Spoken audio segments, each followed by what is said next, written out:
کہ بے شک منافقین جہنم کے سب سے نچلے درجے میں ہوں گے۔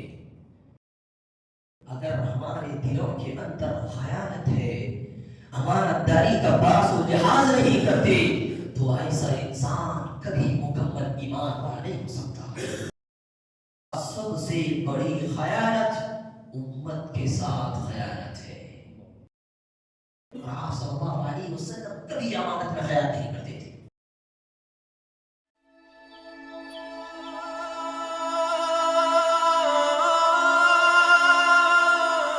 بسم اللہ الرحمن الرحیم۔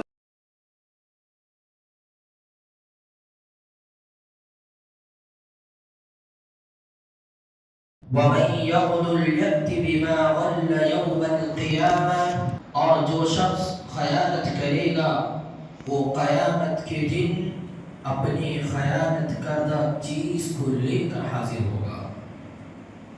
کل قیامت کے دن جب میدان محشر میں تمام لوگ جمع ہوں گے، اکٹھا ہوں گے، تو اس وقت ایک خیانت کرنے والا انسان اپنی خیانت کو اپنے گردن میں اٹھایا ہوا ہوگا اور اٹھا کے رب العالمین کے سامنے حاضر ہوگا۔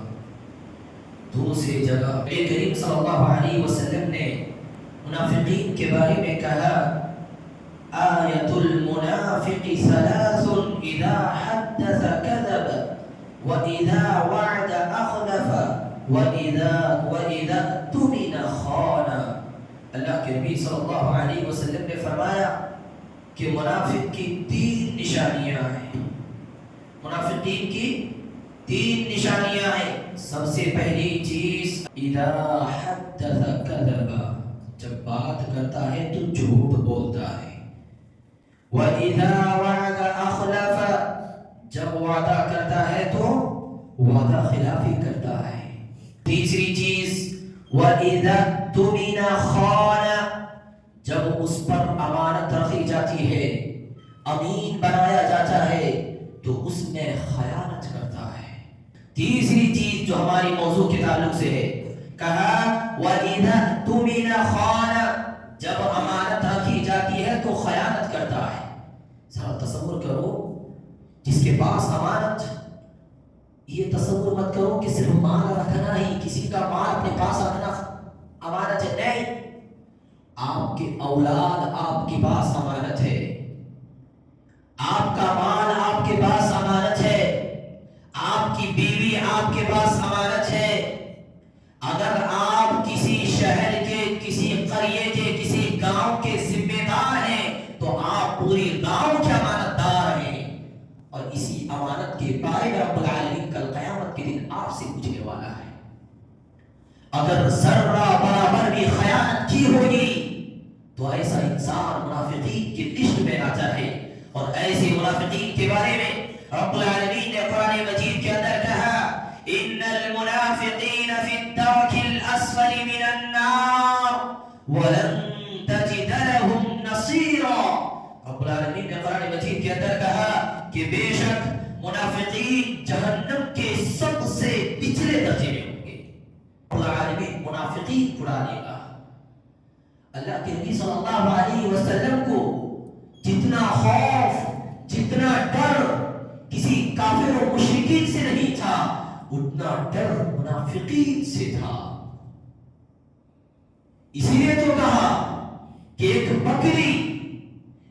بکری جب دو ریوڑوں کے درمیان چکر لگاتی ہے، اس کے بارے میں کہا جو شخص کسی کی امانت میں خیانت کرتا ہے تو اس کی مثال، حضرت عمر رضی اللہ عنہ سے روایت ہے کہ رسول اکرم صلی اللہ علیہ وسلم نے فرمایا، مثل المنافق، کہ منافق کی مثال اللہ کے نبی صلی اللہ علیہ وسلم نے اس طرح دی ہے کہ جس طرح ایک بکری جب دو ریوڑوں کے درمیان چکر لگاتی ہے، ٹھیک اسی طرح منافقین کی مثال ہے۔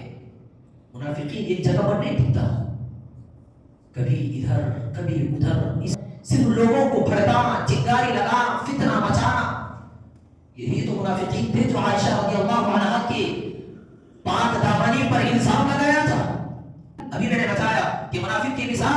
اس بکری کی طرح ہے جو دو ریوڑوں کے درمیان بھٹکتی ہے، ایک جگہ ٹکتی نہیں ہے، دو ریوڑوں کے درمیان بھٹکتی ہے، کبھی اس طرف جاتی ہے تو کبھی اس طرف جاتی ہے۔ اس کے بعد ابو ہریرہ رضی اللہ عنہ سے روایت ہے کہ رسول اکرم صلی اللہ علیہ وسلم نے فرمایا ان المنافقین يرون الماء فلا يستطيعون ان يشربوا منه۔ اللہ کے نبی صلی اللہ علیہ وسلم نے کہا کہ منافق لوگ کل قیامت کے دن پانی کو دیکھیں گے، اپنے سامنے پانی کو دیکھیں گے، جب اپنے ہاتھ کو پانی کے لیے بڑھائیں گے تو پی نہیں پائیں گے۔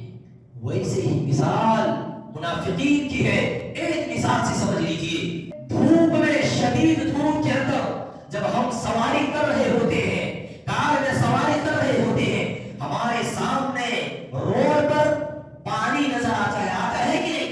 پانی نظر آتا ہے، لیکن جیسے ہی ہم سامنے جاتے ہیں کچھ نظر نہیں آتا۔ پھر کسی طرح منافقین کی مثال کل قیامت کے دن اپنے سامنے پانی تصور کریں گے، پانی دیکھیں گے، لیکن اسے پی نہیں پائیں گے، پیے گا نہیں۔ امانت رکھی جاتی ہے تو خیانت کرتا ہے، تو اس میں بھی منافقین کی صفات پائی جاتی ہے۔ اور اگر ایسی انسان کے اندر، کسی انسان کے اندر منافقین کی نشانی پائی جاتی ہے، میرے بھائیوں اپنی اصلاح کر لو، ورنہ منافقین کی لسٹ میں آپ شامل ہوں گے۔ ابھی میں نے بتایا کہ منافقین کو اس طرح کا عذاب دیا جائے گا۔ دوسری حدیث کے اندر اللہ کے نبی صلی اللہ علیہ وسلم نے کہا لِكُلِّ غَادِرٍ لِوَاءٌ يُنْسَبُ يَوْمَ الْقِيَامَةِ يُقَالُ هَذِهِ غَدْرَةُ فُلَانِ بِنِ فُلَانٍ۔ اللہ کے نبی صلی اللہ علیہ وسلم نے کہا کہ کل قیامت کے دن ہر خیانت کرنے والے کے لیے ایک جھنڈا بلند کیا جائے گا۔ کہاں؟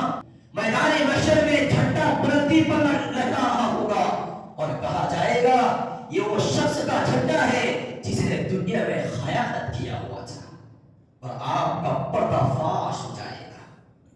دوسری حدیث کے اندر اللہ کے نبی صلی اللہ علیہ وسلم نے فرمایا، اس حدیث پر غور کیجیے، اس حدیث پر غور کیجیے، بڑا نقطہ چھپا ہوا ہے۔ اللہ کے نبی صلی اللہ علیہ وسلم نے کہا لا ایمان، کیا کہا؟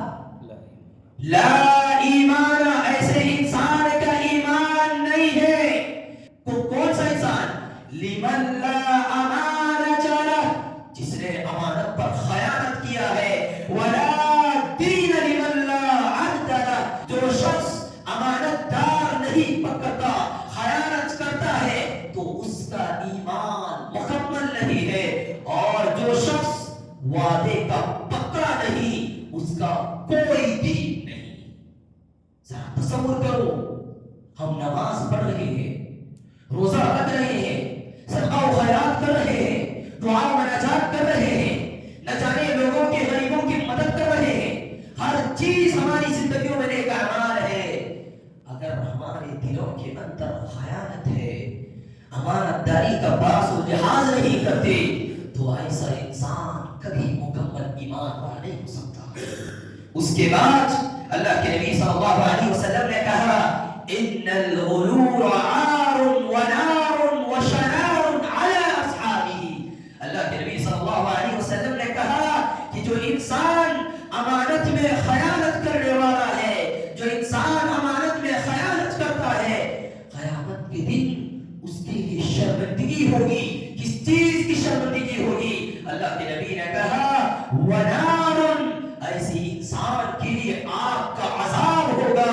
اس کے بعد کہا وشنار، اور ذلت و رسوائی میں مبتلا ہو جائے گا۔ جو انسان خیانت کرتا ہے، امانت امین بنایا گیا لیکن امانت میں خیانت کر رہا ہے، ایسے انسان کے بارے میں اللہ کے نبی نے کہا کہ کل قیامت کے دن ایسے انسان کے لیے ذلت و رسوائی اور آگ کا عذاب دیا جائے گا۔ ذرا آگے بڑھے، اسلاف کے اقوال دیکھیے۔ حضرت علی بن ابی طالب رضی اللہ عنہ نے انہی منافقین کے بارے میں، انہی خیانت کرنے والے کے بارے میں کہا الخیانۃ نورث وتسلب النعمہ۔ علی بن ابی طالب رضی اللہ عنہ فرماتے ہیں کہ خیانت ذلت پیدا کرتی ہے، ایک انسان کو دنیا میں ذلت و رسوا کر دیتی ہے، اور کیا کرتی ہے؟ وَتَسْلُبُ النِّعْمَةَ اور نعمتوں کو ختم کر دیتی ہے، نعمتوں کو زائل کر دیتی ہے۔ وہیں پر ابن مسعود رضی اللہ عنہ نے فرمایا اِيَّاكُمْ وَالْخِيَانَةَ فَإِنَّهَا شِعْلَةٌ فِي الدُّنْيَا وَنَارٌ فِي الْآخِرَةِ، کہا خیانت سے بچو، کیوں؟ کیونکہ یہ دنیا میں باعث بدنامی اور آخرت میں آگ کا سبب بنتا ہے۔ اس کے بعد حضرت سفیان الثوری رحمہ اللہ نے فرمایا من خان امانت اصیب فی اہلہ ومالہ، جو شخص کسی امانت میں خیانت کرے گا وہ اپنے اہل و عیال، اپنے گھر والوں اور اپنے مال میں مصیبت میں مبتلا ہو جائے گا۔ دیکھیے ایسے ایسے انجام دنیا کے اندر اسلاف بیان فرما رہے ہیں کہ جو انسان کسی کی امانت میں خیانت کرتا ہے وہ اپنے اہل و عیال اور اپنے گھر والوں میں، اپنے مال میں مصیبت میں مبتلا ہو جائے گا۔ اس کے بعد حسن بصری رحمہ اللہ فرمایا ان اعظم الخیانة خیانة الامة وافظع الظلم ظلم الملوک، کہا سب سے بڑی خیانت امت کے ساتھ خیانت ہے۔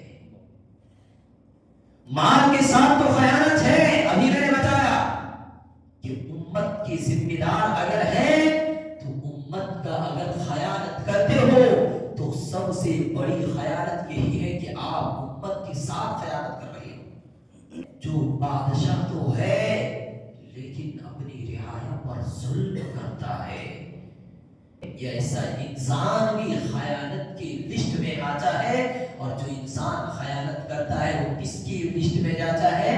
منافقین کی لسٹ میں جاتا ہے۔ عزیز ساتھیوں، اپنی گریبان کے اندر، اپنے دلوں کے اندر جھانک کر دیکھو، کہیں ہمارے دلوں میں یہ منافقین کی صفات تو نہیں پائی جاتی؟ اللہ کے نبی صلی اللہ علیہ وسلم کو کفار و مشرکین نے امین کہا تھا۔ جب حضر اسود کو رکھنے کا موقع آیا، لڑنے جھگڑنے لگے، اس وقت آپ صلی اللہ علیہ وسلم نے فرمایا، کہا کہ کل جو سب سے پہلے یہاں داخل ہوگا اس پر یہ حکم ہوگا، وہ جو فیصلہ کرے گا وہی فیصلہ اسی کا فیصلہ مانا جائے گا۔ سب سے پہلے آپ صلی اللہ علیہ وسلم، اس وقت کفار مشرکین نے کہا کہ ہم نے آپ کو ہمیشہ امین پایا ہے، امانت دار پایا ہے، اور آپ صلی اللہ علیہ وسلم کبھی امانت میں خیال نہیں کرتے تھے۔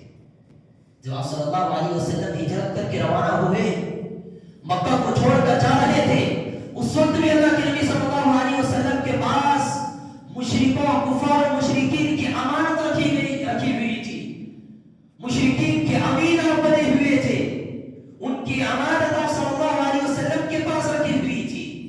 لیکن جیسے ہی آپ صلی اللہ علیہ وسلم مکہ سے ہجرت کر کے مدینہ جا رہے تھے، اس وقت بھی اللہ کے نبی صلی اللہ علیہ وسلم نے علی کو بلایا، اور جتنے لوگوں کی امانت اللہ کے نبی نے لی تھی تمام لوگوں کی امانت کو واپس کیا اور پھر ہجرت کی۔ میرے بھائیوں، یہ اللہ کے نبی صلی اللہ علیہ وسلم کی بہترین مثال ہے۔ انہی باتوں پر اپنی بات کو ختم کرتا ہوں۔ ربی کائنات سے دعا کرتا ہوں کہ بارگاہ ہم تمام لوگوں کو امانت کا پاس و لحاظ رکھنے والا بنا۔ اے الہ العالمین، جب تک ہمیں تو اس دنیا میں کسی کا بھی امین بنایا ہے، اس کا خیال رکھنے والا بنا، اس کا پاسداری کرنے والا بنا۔ آمین ثم آمین۔ بارک اللہ لنا ولکم فی القرآن المجید، ونفعنا وإياكم بالآیات والذکر الحکیم، فاستغفروه إنه هو الغفور الرحیم۔ والسلام علیکم ورحمۃ اللہ وبرکاتہ۔